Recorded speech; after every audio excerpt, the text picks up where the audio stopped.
O Lar Adventista. Capítulo 84. Como influenciar os juvenis. Normas rebaixadas. Os pais cristãos estão abrindo caminho às propensões de seus filhos para o amor ao mundo. Abrem a porta a divertimentos que uma vez proibiram por princípio. Mesmo entre os pais cristãos tem havido excessiva aprovação ao amor por divertimentos.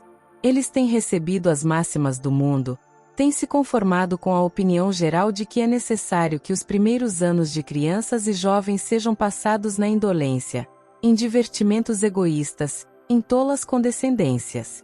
Desta maneira tem sido criado o gosto por prazeres estimulantes, e crianças e jovens têm educado a mente no sentido de se deleitarem em exibições instigantes, e manifestam positivo desprazer nas obrigações sóbrias e úteis da vida. Vivem sua vida mais segundo a ordem dos irracionais. Não voltam os pensamentos para Deus ou as realidades eternas, mas esvoaçam como mariposas em sua estação. Não agem como seres sensíveis, cuja vida pode ser medida com a vida de Deus, e que a eles são responsáveis por cada hora do seu tempo. As mães devem orientar.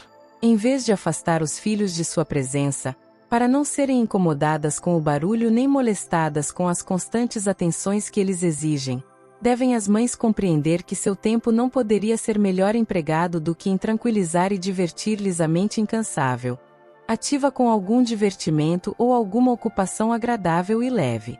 A mãe será amplamente recompensada pelos esforços que fizer e o tempo que despender em imaginar distrações para os filhos. As crianças amam a associação. Elas não podem, como coisa geral, divertir-se sozinhas, e a mãe deve sentir que, em muitos casos, o lugar dos filhos quando estão em casa é o aposento que ela ocupa.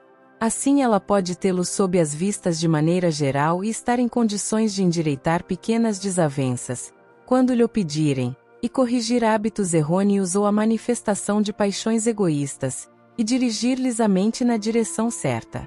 Aquilo que as crianças apreciam elas entendem que a mãe também aprecia, e para elas é perfeitamente natural consultar a mãe em seus pequenos problemas.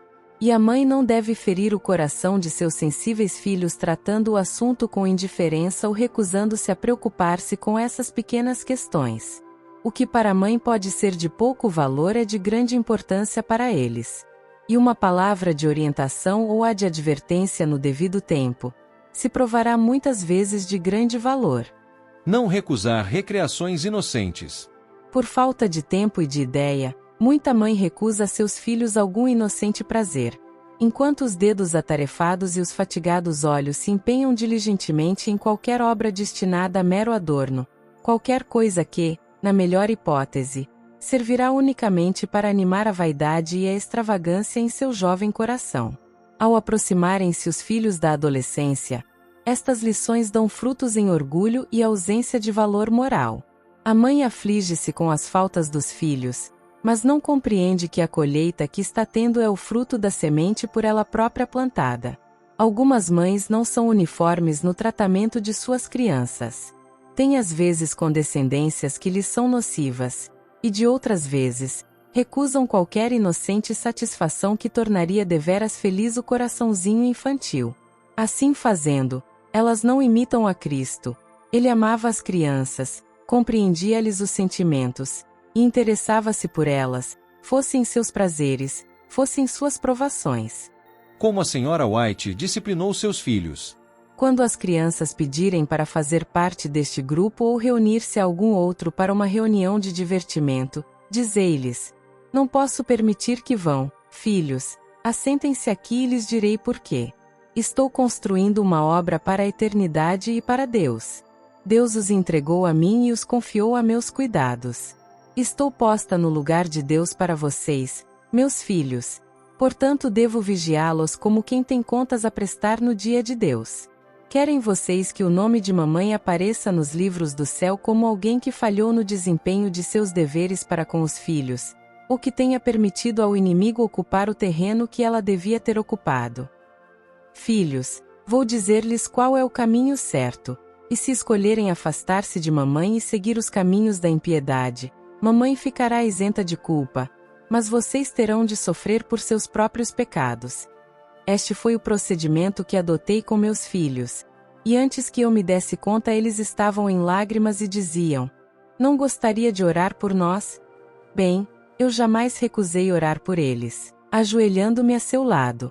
Nessas ocasiões tenho atravessado a noite até sol alto em súplica a Deus por eles, para que o encantamento do inimigo seja quebrado, e tenho alcançado a vitória.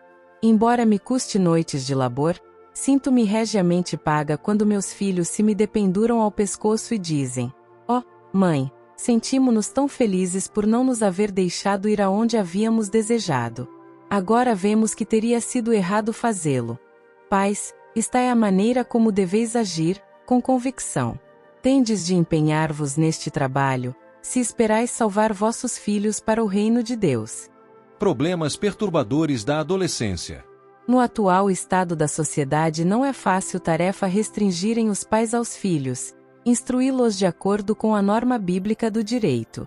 Os filhos tornam-se muitas vezes impacientes sob a restrição, querendo fazer a própria vontade, indo e vindo segundo lhes apraz. Especialmente da idade de 10 a 18, são propensos a julgar que nenhum mal pode haver em ir a reuniões mundanas de jovens companheiros.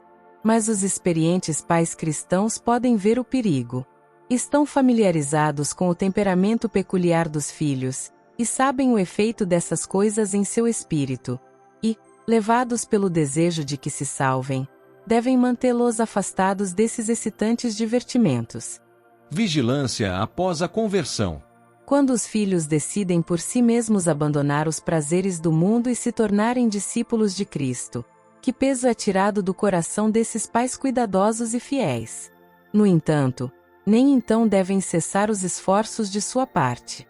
Esses jovens apenas começaram com sinceridade a luta contra o pecado, e contra os males do coração natural, e precisam, em sentido especial, o conselho e o vigilante cuidado dos pais. Como proteger os filhos? Quantos pais aqui lamentam o fato de não poderem conservar seus filhos no lar, o fato de não terem esses filhos amor pelo lar. Logo no começo da adolescência têm eles manifestado o desejo da companhia de estranhos, e tão logo se tornam suficientemente crescidos, rompem aquilo que lhes parece o cativeiro de uma restrição irrazoável, e não ouvem quer os conselhos do pai quer as orações da mãe. Se fosse feita uma análise, se verificaria que o pecado está muito relacionado com os pais. Eles não tornaram o lar o que devia ser, um lugar atrativo, agradável, iluminado com a luz de palavras de bondade, olhares de simpatia e verdadeiro amor. O segredo da salvação dos filhos está em fazer vosso lar agradável e atrativo.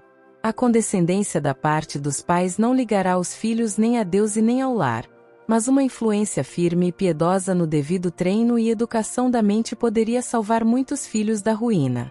É dever dos pais vigiarem o sair e o entrar de seus filhos. Devem estimulá-los e apresentar-lhes incentivos a serem atraídos ao lar, e que façam ver o interesse que os pais neles têm. Os chefes de família devem tornar o lar aprazível e alegre.